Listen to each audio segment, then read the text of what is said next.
terhitung salat sempurna atau tidak. Subhanallah. Sekarang orang yang sehat aja salatnya dah beres. Ini yang tua malah bertanya sempurna pahala salatnya atau tidak. Dan alhamdulillah ada kabar gembira dari Rasulullah SAW. Orang yang selama dia sehat menjaga ibadah sebaik-baiknya, biarpun dia terhalang tidak bisa sempurnakan ibadah karena dia musafir maupun sakit, akan Allah lipatkan pahala menjadi sempurna.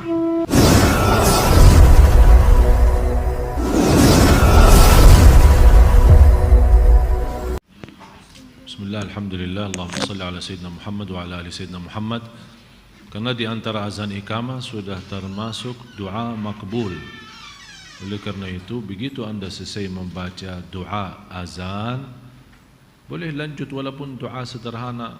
Sebagaimana saya pernah jelasin, Allahumma inna nas'aluka at-taufiq wal ikhlas wa dawam an-ni'mah wa husnul khatimah. Atau Allahumma ighfirli wa liwalidayya, doakan orang tua kita walaupun satu kali doa. Tapi sangat luar biasa manfaatnya, apalagi kalau kita menawali azan itu mengikuti muazzin sampai selesai. Tapi menghilangkan barakah azan itu kalau kita berbicara. Kalau kita bicara kemudian habis bicara tidak mengikuti muazzin sampai dia selesai, begitu dia baca Allahumma rabb hadhihi da'wah malah kita ikut, sia-sia, tidak ada manfaat. Tapi harus kita benar-benar ikuti muazzin dari awal. Begitu selesai kita angkat tangan berdoa. Memulai dengan salawat kepada Nabi, baru kita doa. Yang namanya doa habis azan, Allahumma rabb hadhihi da'wati tammah, habis innaka la tukhlifu mi'ad, kita doa bebas. Ya Allah, hidayahkan keluarga saya, ya Allah mudahkan urusan saya, ya Allah, apa saja. Walaupun sejarah sederhana dan singkat, ini sangat luar biasa manfaatnya. Karena Rasulullah SAW bersabda di hadis yang sahih, da'watun la turad, doa tidak akan ditolak. Doa tidak akan ditolak. Kata sahabat, yang mana ya Rasulullah? Antara azan dan iqamah.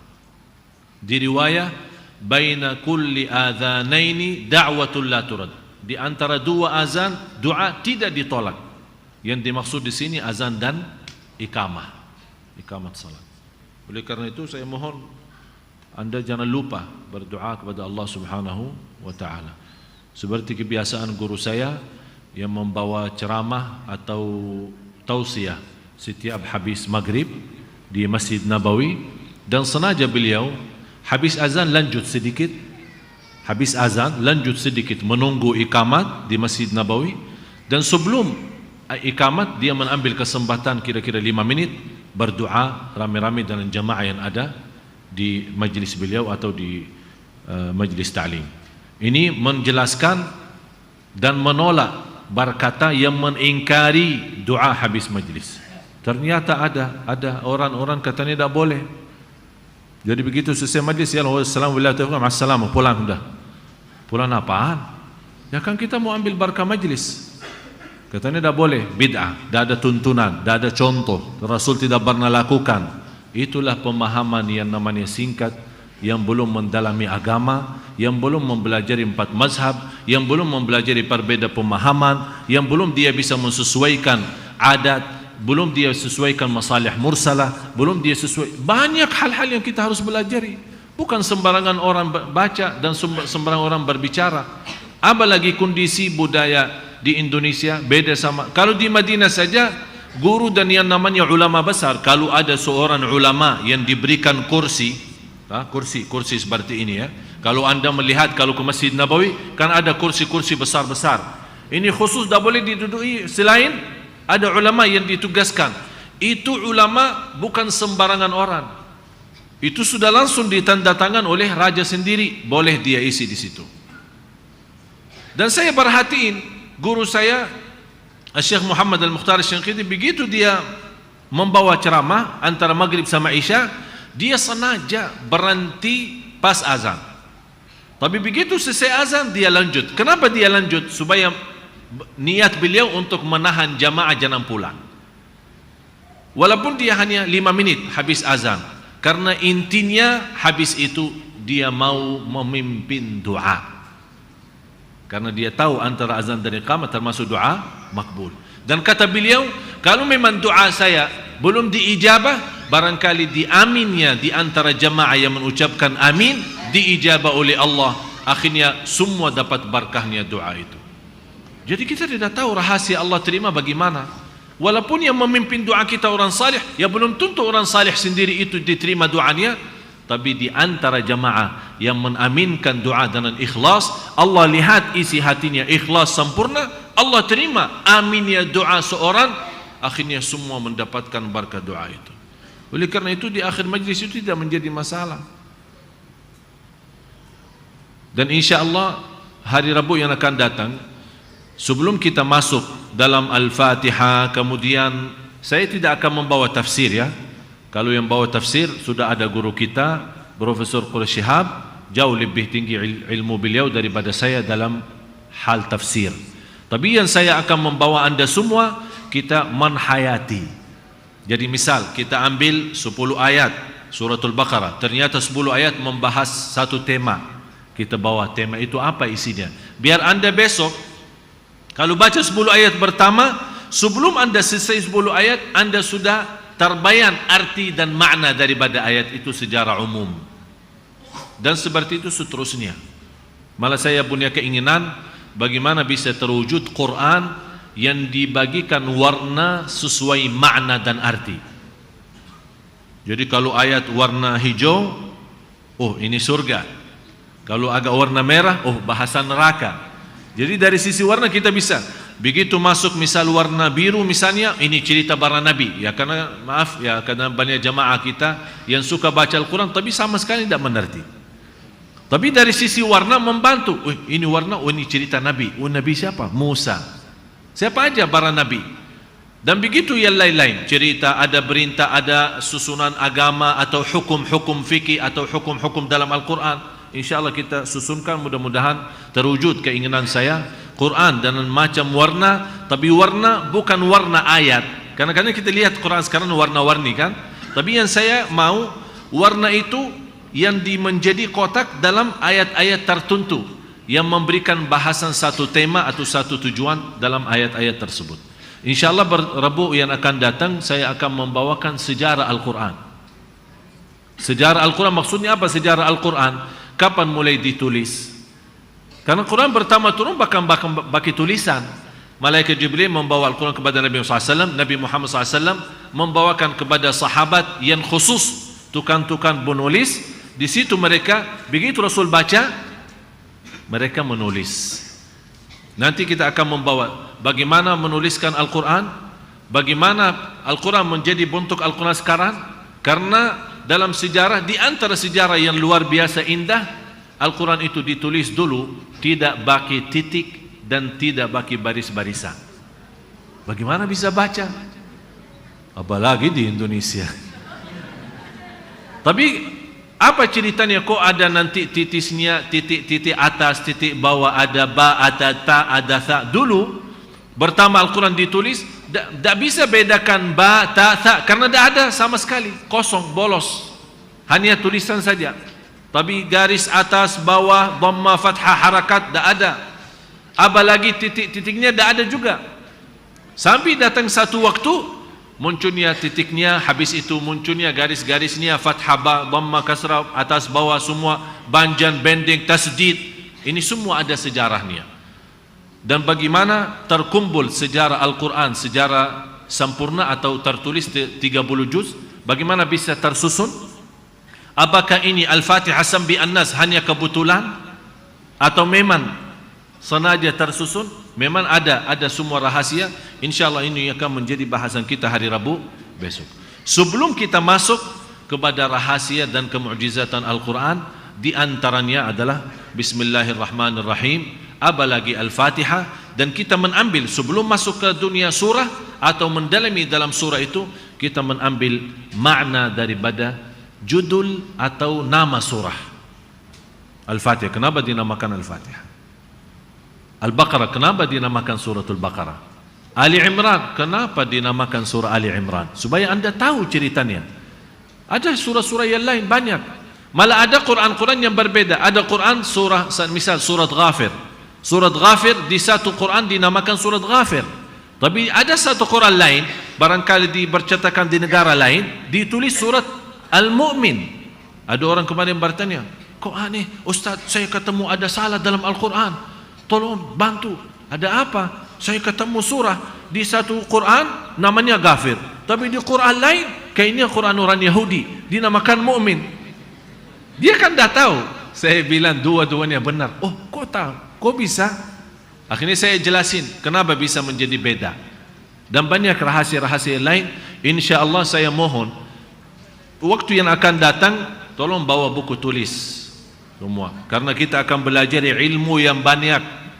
Tulis supaya orang-orang yang kehilangan sesuatu, dia dengan tulisan dia bisa sambungkan. Jangan istilahnya, dah alhamdulillah Ustaz, saya punya otak luar biasa, gampang hafal. Jangan khawatir kalau soal itu. Salah satu rahasia ilmu, qayyidul ilma bil kitabah, ikatkan ilmumu dengan tulisan. Itu dari zaman jahiliyah dibawakan kata itu, menjadi sebuah hikmah. Ikatkan ilmu dengan tulisan, karena apalagi di Indonesia banyak stres, hilang semua, hilang. Hafalan Quran saja hilang, apalagi mau belajar ilmu. Hafalan Quran saja bisa hilang. Dan cerita ibu yang tadi yang saya jelaskan, salah satu adab adalah berwudu. Tapi saya jelasin lagi, wudu tidak wajib, tapi jauh lebih baik. Contoh, kalau kita mulai baca Al-Quran dalam keadaan wudu, pas kita lagi baca, mohon maaf, batal wudu. Faham kan batal wudu? Tidak usah saya jelasin, masa saya mau jelasin? Pokoknya batal wudu, ya. Begitu batal wudu, kadang-kadang kita, apalagi yang baru habis makan atau habis minuman banyak atau sakit perut, bisa jadi kan? Jadi dia menghabiskan waktu berkali-kali ambil wudu. Memang itu salah satu cara syaitan sebenarnya, supaya kita, kadang-kadang syaitan mengajak kebaikan demi menghilangkan satu kebaikan. Syaitan pintar. Jadi jangan fikir anda syaitan hanya mengajak buruk. Syaitan juga kadang-kadang baik, tapi baiknya untuk menghilangkan kebaikan yang lebih baik. Contoh, kalau kita lagi itu sudah mulai wudu kan, lagi baca Quran. Dalam baca, syaitan datang menggoda perut kita sampai batal. Begitu batal, kadang-kadang saya melihat ada jamaah yang suka was-was, batal wudu, udah ulang lagi. Belum baca satu ayat, batal lagi, ulang lagi. Jadi kesana kemari, habis waktu hanya mengulangi wudu. Pertama dapat dosa mubazzir air, karena syaitan ini, syaitan. Syaitan jauh lebih tinggi ilmunya daripada profesor, jangan salah ya. Jadi dia punya macam cara untuk menggoda kita, walaupun dalam hal kebaikan, demi menghilangkan hal yang lebih baik. Oleh karena itu, silahkan anda mulai membaca dalam keadaan wudu dan teruskan bacaan seandainya batal wudu. Jangan terlalu berlebih-lebihan wudu terus. Ya, silahkan, tidak menjadi masalah. Dan hal ini membolehkan orang baca Al-Quran atau memegang Al-Quran walaupun tidak dalam keadaan wudu. Walaupun sekali lagi, biar tidak salah faham, lebih baik dalam keadaan wudu. Seperti contohnya, seperti wanita yang membaca Al-Quran, Masya Allah setiap hari, apalagi wanita yang sedang hafal sebagai guru naji misalnya, atau ibu-ibu lagi semangat menghafal Al-Quran setiap hari sedikit demi sedikit. Begitu karena halangan, begitu dia berhenti baca, saya jamin hilang hafalannya. Saya jamin. Karena ini 7 hari. 3 hari kata Rasulullah, 3 hari tinggalin Al-Quran aja bisa hilang hafalan. Seperti unta, kata Rasul, menggambarkan sesuatu gambaran yang luar biasa. Ta'ahadul Quran fawalladhi nafsu Muhammadin biyadih lahuwa ashaddu tafallutan minal ibli fi uquliha. Bermuahada sama Al-Quran. Maksudnya apa? Jangan jauh daripada Al-Quran. Terus menerus jaga baca, jaga hafalan, mengulangi hafalan. Jangan sampai tertinggal. Begitu kita tertinggal, kata Rasulullah, seperti unta. Unta itu tidak suka diikat. Kalau bapak ibu sudah haji atau umrah, pergi ke taman sana minum susu unta, kan biasa melihat unta itu kan dilepas, karena dia memang tidak suka diikat. Begitu yang punya mengikatkan unta, begitu dia ada harapan dilepasin sedikit, dia lari. Begitu Rasulullah berkata, begitu anda lepaskan Al-Quran, dia akan lari dan hilang hafalannya seperti unta melarikan diri. Berarti kalau hal tersebut seperti ini, pasti Rasul saat membawa hadis ini, pasti Rasulullah tahu di antara umat Islam yang berduli Al-Quran adalah wanita yang akan halangan. Kalau tidak boleh, kan kenapa Rasul tidak lanjut? Kecuali wanita saat halangan tidak boleh, sadaqah Rasulullah.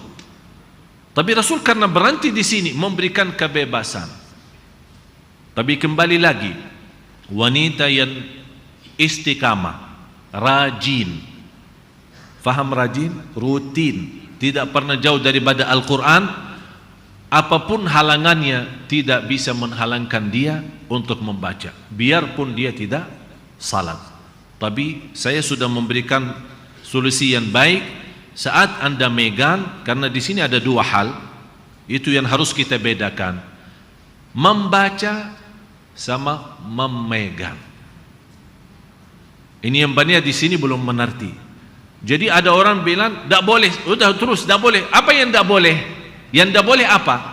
Kan harus ada dua, kan? Ada harus penjelasan dua. Karena Allah berfirman, la yamassuhu, ya maksudnya apa?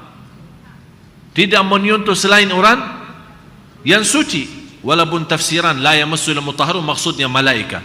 Tapi kita ambil pemahaman seorang kiai berkata la yamassu illa mutahharun maksudnya manusia. Udah, saya setuju. Walaupun arti yang benar yang dimaksud malaikat, tapi saya setuju apa kata kiai. La yamassu illa mutahharun yang dimaksud manusia, tidak menyentuh Al-Quran selain orang yang suci. Tapi baca enggak? Kan di sini Allah berfirman la yamassuhu, berarti tidak menyentuh. Tapi tidak menyebut soal baca. Bagaimana Pak Kiai? Boleh baca enggak? Tidak boleh, sama saja. Yang menyentuh sama membaca sama saja. Maaf, ini kan anda melarang saya membaca. Kalau melarang saya menyentuh, anda punya hak karena ada ayatnya sudah jelas.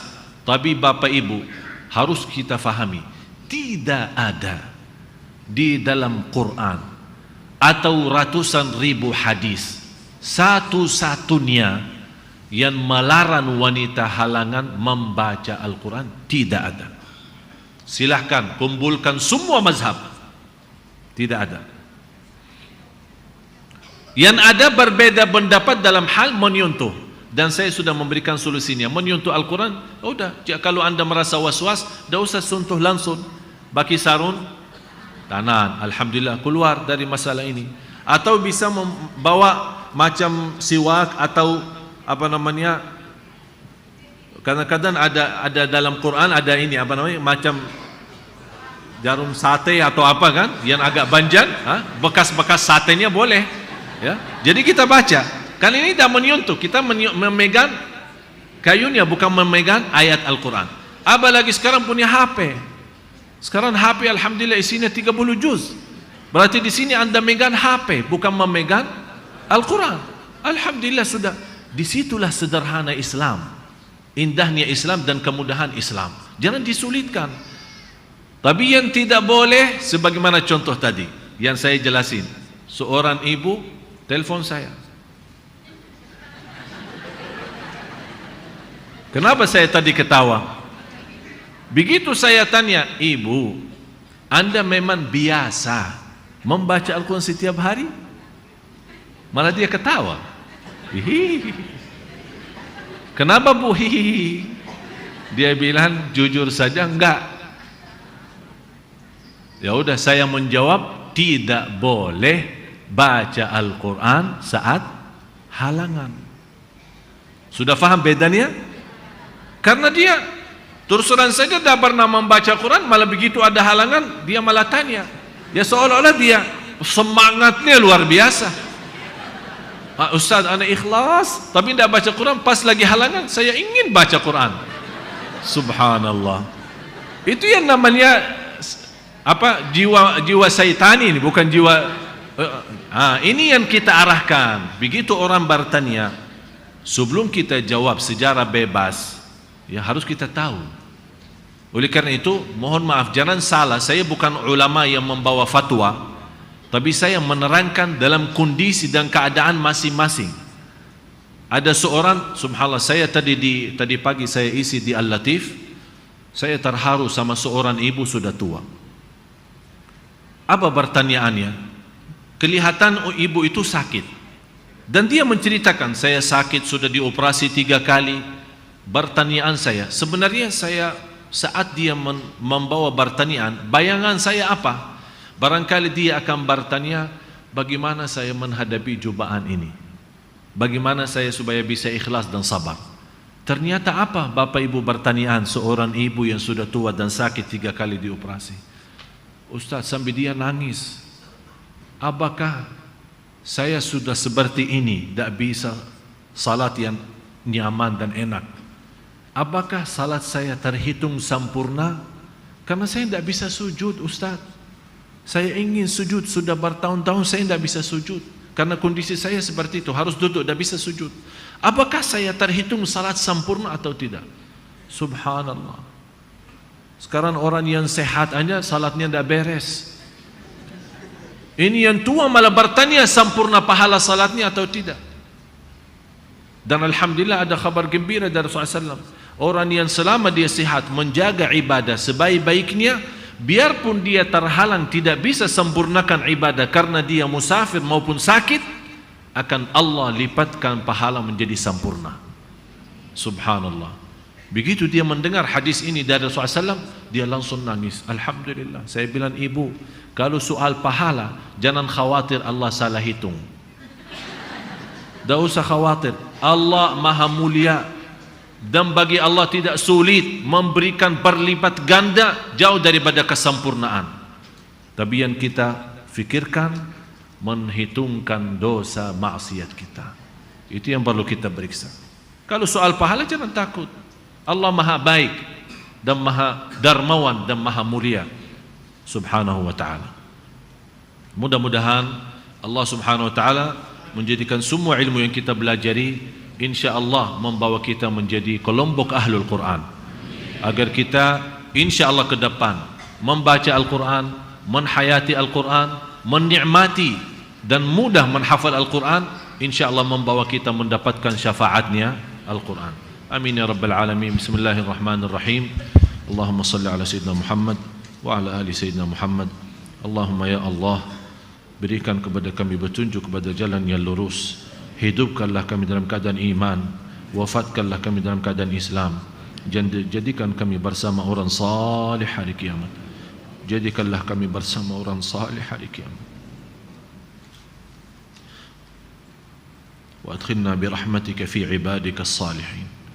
Ya Allah, jadikan semua yang hadir serta keluarganya ahlul Quran, ahlul Quran, ahlul Quran lahir batin dan dunia akhirat. Ya Allah, ampuni segala dosa kami. Jadikan majlis kami di malam ini menjadi majlis ilmu bermanfaat bagi kami, menjadi amal ibadah, menjadi sedekah jariah bagi kami. Ya Allah, hantarkan berkah majlis ini untuk orang tua kami, untuk suami kami, untuk istri-istri kami. Ya Allah, jadikan majlis ilmu ini membawa berkah dan cahaya bagi keluarga kami ya rabbal alamin. Ya Allah, lindunilah lahir batin kami dari segala godaan hawa nafsu, dari segala godaan manusia.